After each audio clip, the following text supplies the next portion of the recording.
Welcome to Cut the COVID Crap Part 30. The Australian government going back to normal. I'll explain later on why I put that in quotation marks. Let's first take a look at as usual, the UK National Health Security Agency statistics. On page 4, the data are still the same. An extremely low percentage of the adult population that have antibodies. That don't have antibodies, sorry, against COVID-19.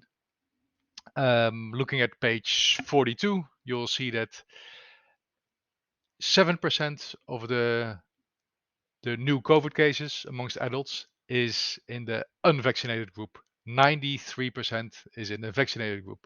That's again lower than last week. The percentages for emergency hospitalization are the same. About 13% in the unvaccinated group, 87% in the vaccinated group amongst the adult population. Of the new deaths, similar to last week, of the adult population, 10% of the new deaths are amongst the unvaccinated, 90% are amongst the vaccinated. As usual, I don't think it's an indication of vaccinations not working, but the majority of the people that are not vaccinated have been exposed to COVID-19 already, so they have antibodies. So why would they get vaccinated? They have a much better protection than the vaccinated already. Getting vaccinated on top of natural protection makes hardly any difference. You only expose yourself to the side effects of vaccination. I'm gonna put on different glasses. Sorry. Side effects of vaccination. If you still don't believe that, I put a link in the description below as usual. It's already from a few weeks ago, but a big German insurer called BKK, from their data, estimated that 2.5 to 3 million Germans have gone to the doctor for vaccination side effects. That's 2.5 to 3 million people out of a population of 84 million people in Germany, and that's a total population. I mean, the of course young kids don't get vaccinated or hardly get vaccinated. So what is that? That's about 3 to 4% of the population that got vaccinated went to the doctor for adverse events. Of course, not all adverse events lead to something dramatic. I mean, we shouldn't overplay these kind of statistics. I mean, 3 to 4% is on the one hand a low percentage. On the other hand, it's a significant percentage. And of that 3 to 4%, the majority will be okay in the end. But it's very well known that especially young boys, the chance of myocarditis and pericarditis is significantly higher than other age categories. So even though this is a small percentage, if you don't have any benefit, why would you get yourself exposed to it? That brings me back to the subject of the Australian government. They the health minister in the Australian government, Greg Hunt, announced in the press today that Australia is um, that we're normalizing Australia when it comes to COVID. What does he mean by that? I mean, there's some restrictions going to be released, like having to test before a flight, stuff like that. That is what he refers to. But hang on, normalizing Australia when it comes to COVID, he still says literally you still need to be double vaccinated to travel. You still need to be double vaccinated to travel, and you call that normal? Getting vaccinated is an individual decision. if the benefits outweigh the risks for you, then by all means you should get vaccinated. If the benefits don't outweigh the risk for you, you should not get vaccinated. It's your decision. But making it mandatory to travel is not normal. You have to realize that everybody is going to be exposed to COVID, vaccinated or not. Unless you lock yourself up, you're gonna get COVID. You have to assume. Of course, if you've had it already, you get natural immunity, and then that it's extremely unlikely that you'll get the same variant again. Maybe a different variant is a different story. I mean, if you had Delta before, it's likely that you'll get that you're gonna get Omicron again. But if you haven't had COVID yet, you will get COVID unless you lock yourself up. No matter what people, whether people around you are vaccinated or not. You gotta realize that your vaccination status does not influence other people, despite what the government says in their advertising. Um, the government in Australia is advertising with um, saying kids they should get vaccinated to protect their parents. That's nonsense. The parents of the kids, whether the kids are vaccinated or not, the parents of the kids will get exposed to COVID unless they lock themselves up and make sure that they are far away from anyone else. But if they don't do that, then they will be exposed to COVID and they will get COVID at some point, vaccinated or not. So the message that you protect someone else by being vaccinated with a disease this transmittable is complete nonsense. You will get exposed to COVID. Like COVID will be around for a long time at a slow rate maybe, but to expect that you're not gonna be exposed to COVID, that you're not gonna get COVID at some point, is ridiculous. Again, unless you're willing to lock yourself up. But it doesn't depend on the status of other people.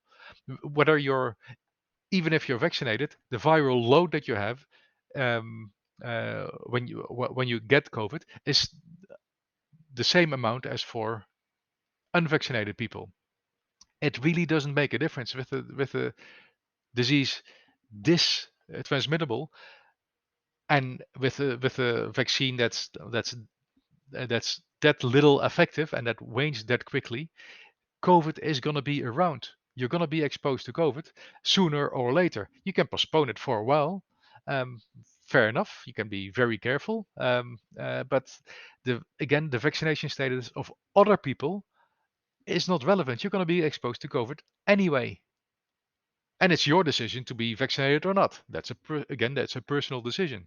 But the government saying that we're going back to normal whilst requiring people to be double vaccinated for traveling is complete, utter bollocks. Good English word, bollocks. Anyway, if you want to compare to how countries are going that are more relaxed with this, take a look at Denmark. Close to 50% of the population. Well, let's give a few numbers that you can get from the worldometers.info. Link below as usual. If you sort by the total cases per 1 million population, what's the highest numbers that you'll see? The Faroe Islands, a small island group of Scotland, that's part of Denmark. 70% of the population has had COVID. Iceland, 51% of the population. Andorra, 51% of the population. Denmark, 49% of the population. Gibraltar, 49. Slovenia, 46%. The Netherlands, 45%. San Marino, 44%. And so on. There's like number 13 is Israel with 41%. And remember that Israel started early with vaccinations.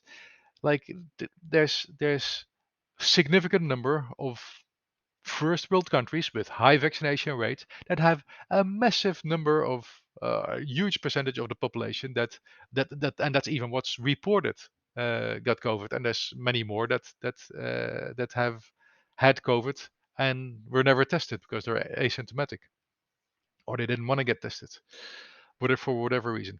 But uh, again, everybody is going to get COVID at some point. It's ridiculous to assume that you, because you're vaccinated, are not going to get COVID. You are going to get COVID. Hopefully, if you're vaccinated, the effects are mild, but you're going to get COVID and you're going to pass it on.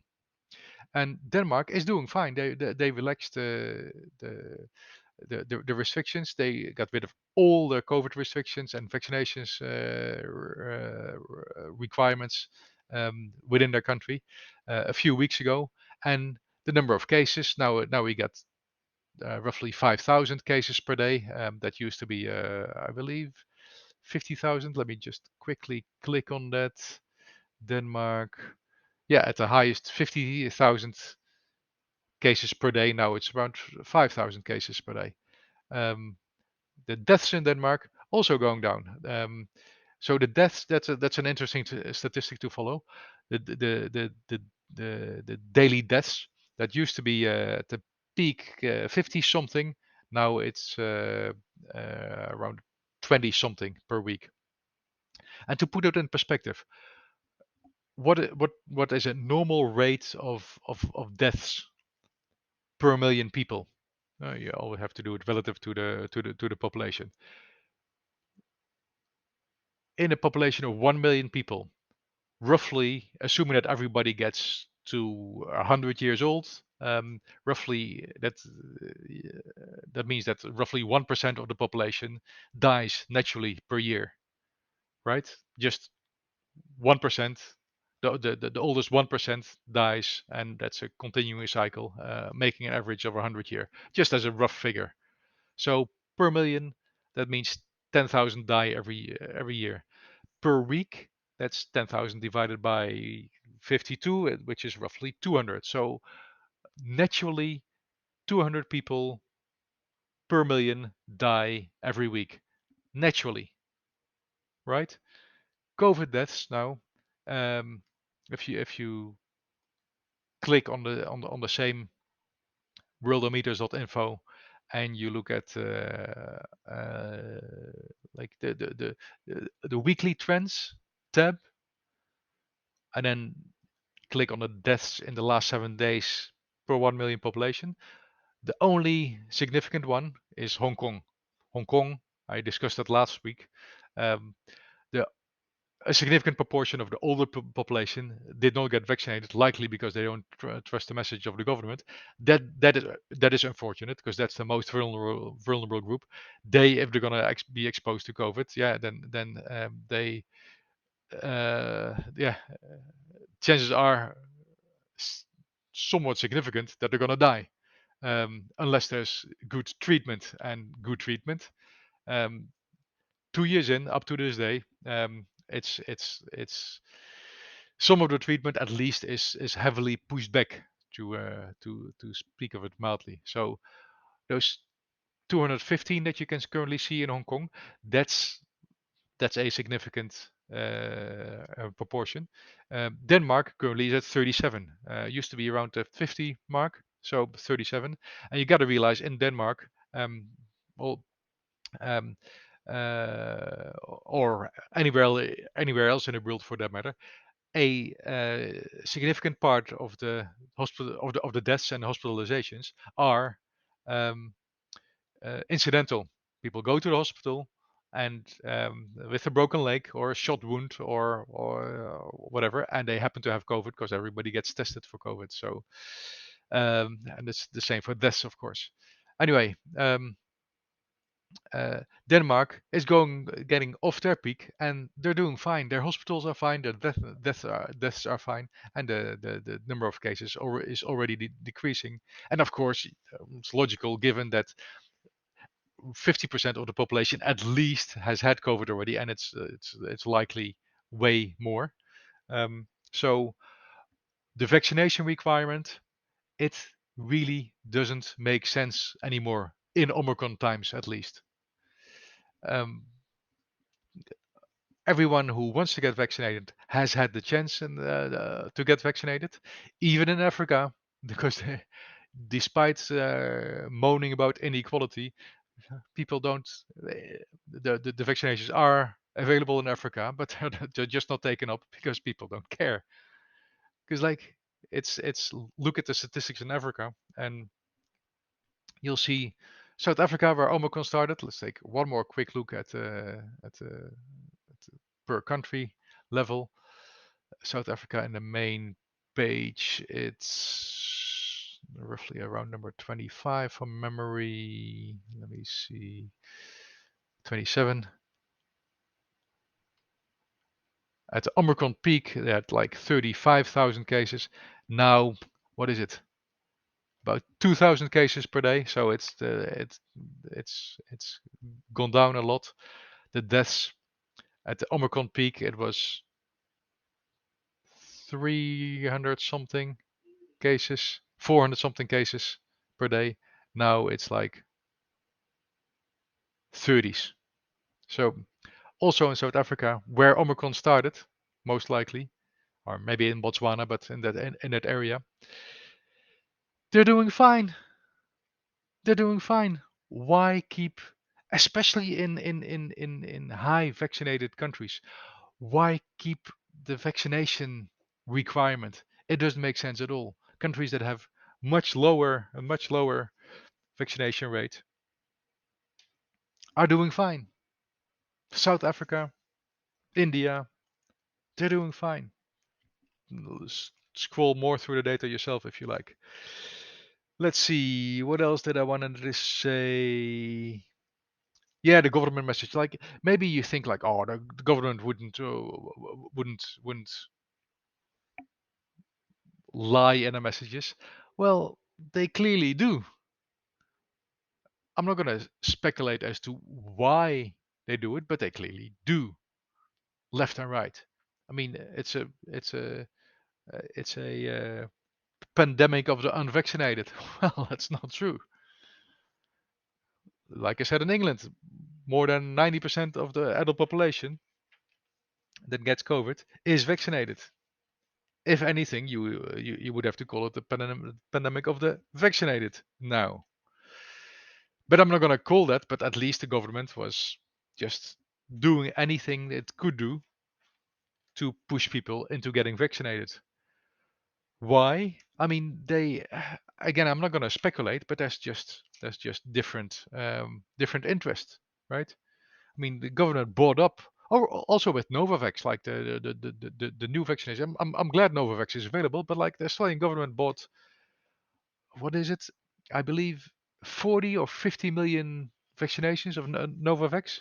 And surely it will be taken up by some, and maybe it will replace Pfizer because like it's the number of spike proteins at least will be less variable getting Novavax compared to Pfizer or Moderna, um, or the vector vaccinations.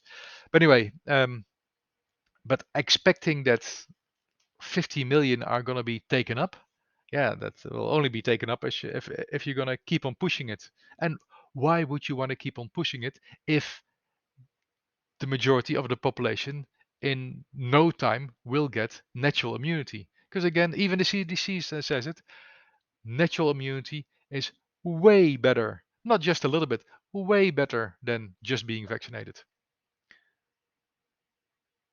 So very soon, the whole population will have a much better protection against Omicron, at least, compared to just being vaccinated. Um, yeah, so I got this shirt about the Canadians. Um, yeah, I mean, I saw a news article about a bit of a roundup of what happened with the truckers in Canada, and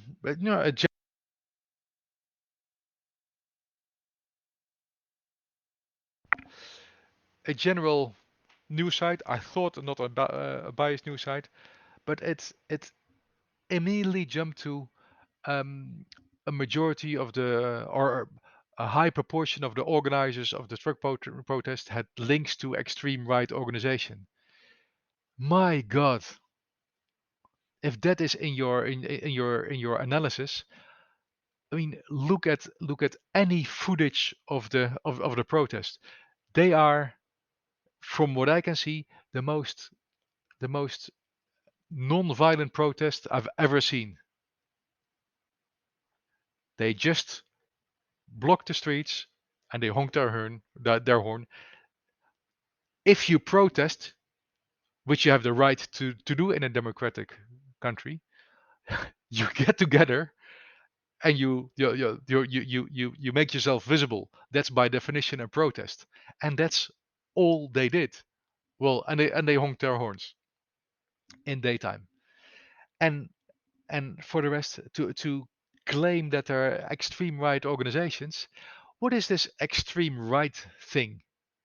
I mean, it's very easy to pick on a minority or to actually infiltrate that organization, and then with some extreme right people, and then claim they are the organizers.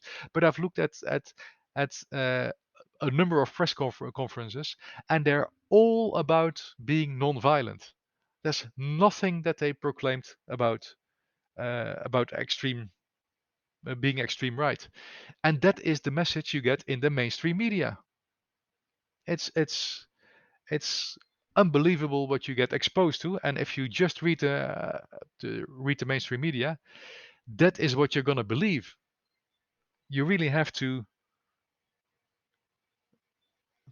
independently look for other news sites to get a formed opinion. There's in other news sites there's enough extreme opinions the other way, but at least in order to get a balanced view, you should not just look at the mainstream. If you could look at just mainstream, yeah, you're going to be heavily influenced. Um, yeah, and it's the same as with the Ukraine now, right? I mean, I'm against war. I'm against Russia invading. I'm against any country invading any other country. But like now saying that well, I mean, I do support Ukrainians, but I'm not against Russian people. I mean, just like the T-shirt says, I think Trudeau is an idiot. But yeah, why would you have hold a grudge against Canadians? Why would you have a grudge against Russians now? They have Putin, and you can judge yourself whether he's elected democratically or not. But uh, uh, yeah, believing in the like we think or we're meant to believe that what's happening in Ukraine is bad, and I think it's bad. But what's the solution for that? Um, Supporting sending more um, uh, military material to the Ukraine. So you support the Ukraine fighting against a nuclear power. Is that the solution? Do you think by keeping on supplying the Ukraine with